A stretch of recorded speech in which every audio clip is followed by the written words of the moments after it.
Charitable trust. இந்த ட்ரஸ்டோட நிறுவனராக பூர்ணகுப்பம் ஆனந்தையா அவர்கள் செயல்படுறாங்க. ஒரு பழமொழி சொல்றாங்க, என்னதான் பறந்தாலும் ஊரா பறந்தாலும் நல்ல பழமொழி அது மறந்துட்டேன், ஊருக்குருவி ஆழ முடியுமா அப்படின்ற ஒரு சிறந்த பழமொழி. எங்கெங்கயோ போய் சமூக பணியில செஞ்சாலும் நம்ம ஊர்ல நம்ம மக்கள் மத்தியில ஒரு பணி செய்யறது ஒரு மிக சிறப்பான பணி. எல்லாரும் பூர்ணகுப்பம் ஆனந்தையாவுக்காக ஒரு நல்ல ஒரு கைத்தட்டல் கொடுக்கலாம் ப்ளீஸ் எல்லாரும். இதுக்கெல்லாம் என் கை செயல்படலைன்னா என் கையே இருக்க வேணாம் அவருக்கு.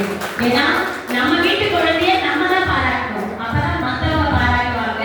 அதனால தயவு செய்து அவரை பாராட்டுங்கள் அப்படின்னு சொல்லிட்டு ஒரு 4 வரி இவ்விழாவிற்காக சிறப்பு விருந்தினராக கலந்து கொண்ட உங்கள் அனைவருக்கும் என்னுடைய நன்றிகளை தெரிவித்துக் கொண்டு, இந்த பச்சை கலர் சட்டை போட்டுட்டு யூனிஃபார்மோட நிற்கிற அத்தனை பேரும் முன்னாடி வந்தெல்லாம் நினைக்கிறேன். Please welcome. ஒரு 2 லைன் உங்களுக்காக சமர்ப்பணம். காத்திடுவோம் காத்திடுவோம் நாங்க பனமரத்தை காத்திடுவோம், காத்திடுவோம் காத்திடுவோம் நாங்க பனமரத்தை காத்திடுவோம், நம்ம நீர்